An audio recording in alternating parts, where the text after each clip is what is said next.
Olá, queridos ouvintes, a paz do Senhor. Sejam muito bem-vindos a mais um estudo no nosso podcast da EBD Fiel. Hoje vamos estudar a lição 6, Ana, a força de quem ora gera milagres. Ei, antes de começarmos, dá uma olhadinha lá nas nossas redes sociais, Instagram, TikTok, YouTube e nos segue lá, EBD Fiel. Curte, compartilha com seus amigos e ajuda a espalhar a palavra de Deus para ainda mais alunos da nossa querida e preciosa Escola Bíblica Dominical. Vamos juntos nessa missão? Bem, hoje o nosso mergulho é na história de Ana, uma narrativa, assim, muito forte que a gente encontra lá em 1 Samuel, nos primeiros capítulos. A nossa base principal é a lição 6 da EBD Betel, né? Do quarto trimestre de 2025. Um material que muitos já conhecem. E o nosso objetivo aqui, olha, não é só contar de novo a história. É ir mais fundo, sabe? Tirar lições práticas sobre humildade, sobre aquela oração que não desiste. Exato. Sobre cumprir o que a gente promete para Deus e também sobre gratidão. Vamos, desempacotar isso juntos. Perfeito. E para a gente fazer isso, vamos focar em 3 pontos principais, né? Primeiro, a história de Ana em si, o contexto dela. Depois, a gente olha para a natureza da oração dela, a força que essa oração teve. E, por último, a importância da fidelidade dela em cumprir o voto que fez a Deus. O nosso texto áureo, que é a chave, está lá em 1 Samuel 1, verso 27, é Ana dizendo: "Por este menino orava eu, e o Senhor me concedeu a minha petição que eu lhe tinha pedido." E a verdade aplicada, o coração da lição, é essa inspiração para a gente viver com humildade, com oração, com perseverança, fidelidade e gratidão. Ótimo. Vamos começar então falando da própria Ana. O nome dela, né, Haná, em hebraico, já tem um significado lindo. Graça, favor. Lindo mesmo. E olha que interessante, embora a história dela na Bíblia seja relativamente curta, o impacto é, gigante. Ela vivia uma situação bem difícil, pessoal e familiar. Era uma das esposas de Elcana, um levita, mas tinha essa dor profunda de não poder ter filhos. E essa dor era ainda pior por causa da outra esposa, Penina. A Bíblia diz que Penina tinha filhos e ficava provocando Ana, humilhando ela constantemente por ser estéril.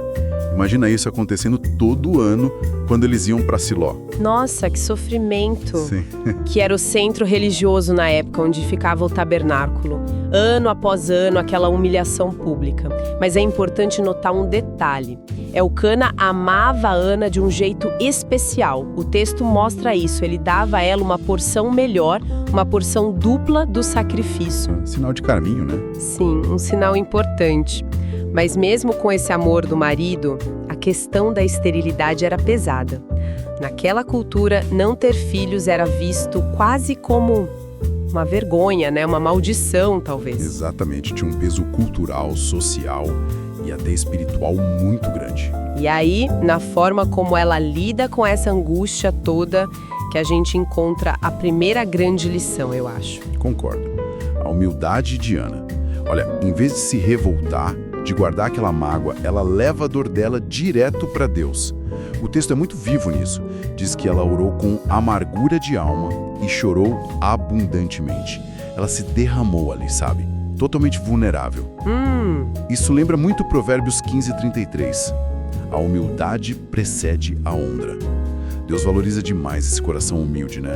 Pedro fala disso, Tiago também, que é o caminho para receber mais graça. E Jesus como exemplo máximo, claro. Sem dúvida, Jesus é o nosso modelo supremo de humildade. E a oração de Ana não foi algo vago, né? Tipo, Deus me ajuda. Não. No meio daquela angústia toda, ela fez um voto.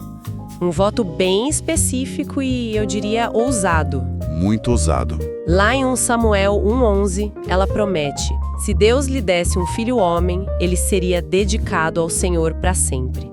Seria um nazireu, né? Alguém consagrado, que não passaria navalha na cabeça. Era um compromisso radical mesmo. E Deus ouviu. Ouviu aquela oração sincera, aquele voto corajoso. Ana concebeu, deu à luz um menino, e o nome... Samuel. Que significa pedido a Deus ou Deus ouviu. Perfeito. Exato. E a resposta de Deus foi além, sabe? Depois que ela cumpriu o voto, entregando Samuel, Deus a abençoou com mais 5 filhos.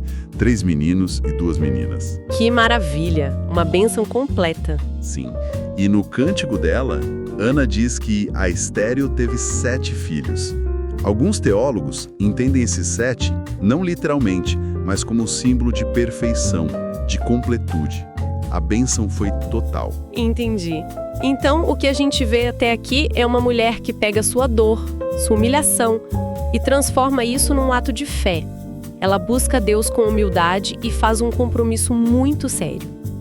Isso já nos leva para o segundo ponto, né? A oração dela. Exatamente. A oração de Ana é um modelo incrível. E talvez o que mais chame a atenção seja a perseverança. Ah, sim. Ela não orou uma vez só e pronto. O texto diz que ela perseverava em orar perante o Senhor. Anos de espera.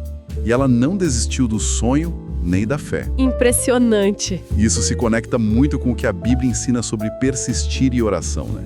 Jesus falou disso naquela parábola da viúva. A viúva insistente, sim. Isso, e Paulo também, escrevendo aos Romanos, fala para perseverar na oração. O bispo Samuel Ferreira, num comentário antigo, destaca isso. A perseverança foi fundamental para a vitória de Ana. E junto com a perseverança, veio a gratidão, né? Assim que ela recebeu o filho, ela fez questão de dizer: "O Senhor me concedeu a minha petição." Ela reconheceu de onde veio a bênção. Que lição. Uma lição enorme, porque às vezes a gente recebe as coisas e esquece de dar glória a Deus, né? Tiago fala sobre isso, sobre ser bem-aventurado quem suporta a provação com perseverança. Ana fez isso, suportou, perseverou, creu e quando recebeu foi muito grata. E tem outro ponto fundamental nessa oração: a sinceridade dela. Aquela amargura de alma, o chorou abundantemente, não era teatro. Era a expressão pura de um coração quebrado se abrindo para Deus. A vulnerabilidade total. Exato. Ela não escondeu a dor. E é esse tipo de clamor, sabe? Sincero, honesto, que Deus ouve. O Salmo 34 diz isso. Os justos clamam e o Senhor os ouve. O mesmo bispo Ferreira comenta sobre as lágrimas de Ana, como Deus nota nossas lágrimas. Lembra do Salmo 56? Registra as minhas lágrimas no teu odre, e Jesus prometendo consolo aos que choram. Faz todo sentido. Então, fica claro que a oração dela era mais que um pedido. Era um relacionamento profundo com Deus, marcado por essa persistência, essa sinceridade crua e uma gratidão imensa. Mas a história não para aí, né? Com o nascimento de Samuel. De jeito nenhum. Agora a gente entra no terceiro ponto que é crucial. A fidelidade de Ana em cumprir o que prometeu. Ah, parte do voto. Isso. Receber a resposta foi uma coisa, honrar o voto foi outra tão importante quanto. E Ana, olha, não vacilou. Assim que o Samuel foi desmamado, e naquela época isso podia significar que ele já tinha uns 3, 4 anos, ela pegou o menino, levou para o templo em Siló e entregou para o sacerdote Eli, para ele servir ao Senhor como ela tinha prometido. Que força dessa mulher! Entregar o filho tão esperado. Nossa, isso faz a gente pensar na seriedade dos nossos compromissos com Deus, né? Com certeza. Eclesiastes 5 é bem direto nisso. Quando você fizer um voto a Deus, não demore a cumpri-lo. É melhor não fazer voto do que fazer e não cumprir. Ana levou isso a sério. Levou muito a sério. A palavra hebraica para voto, neder, tem essa ideia de algo raro, incomum. É um ato especial de consagração. E ela não só cumpriu, mas cumpriu com alegria, com generosidade. Levou uma oferta grande junto com Samuel. Mostra um coração grato, disposto.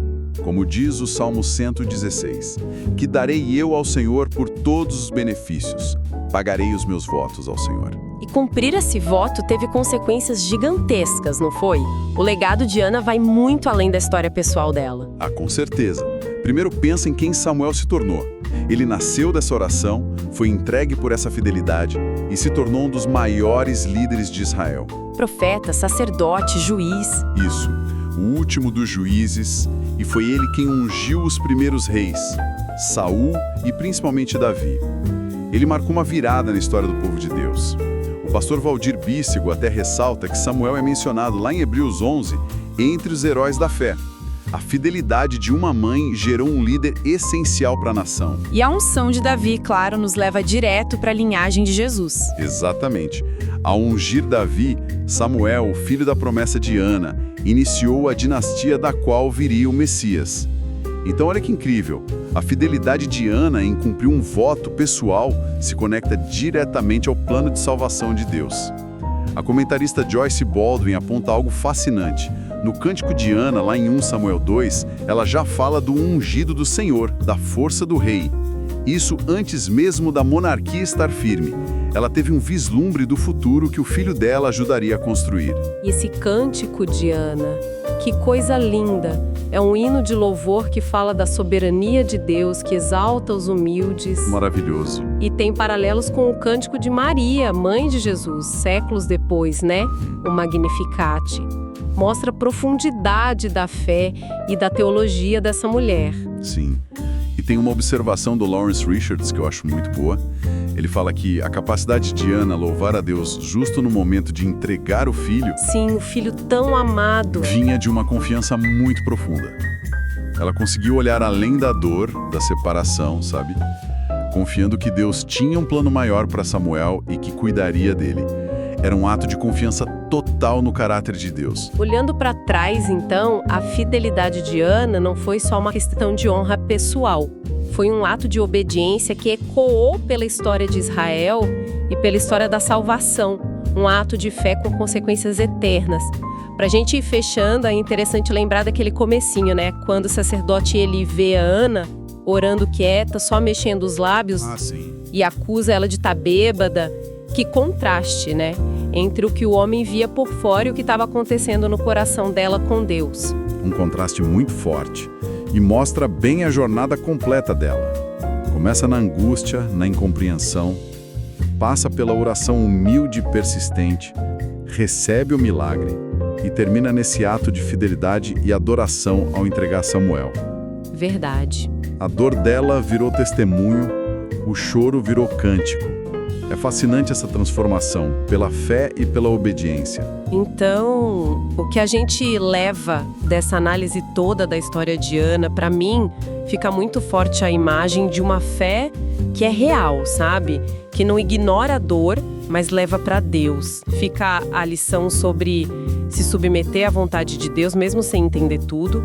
E, claro, essa demonstração da força que tem na oração, que não desiste, e na fidelidade aos nossos compromissos com o Senhor. Exato. E isso talvez deixe a gente com uma pergunta para pensar, né? Olhando para Ana, como será que a nossa perseverança hoje, os nossos momentos difíceis, a nossa fidelidade às coisas de Deus, mesmo nas pequenas coisas, será que isso pode não só mudar a nossa situação, mas, quem sabe, ter um impacto em planos maiores de Deus, planos que a gente nem imagina agora? Fica aí pra gente refletir. E assim chegamos ao fim do nosso resumo de hoje. Na próxima semana estudaremos a lição 7, Davi, Deus não rejeita um coração quebrantado. Esperamos você, que Deus abençoe sua vida e até a próxima lição. EBD Fiel, fiel à palavra.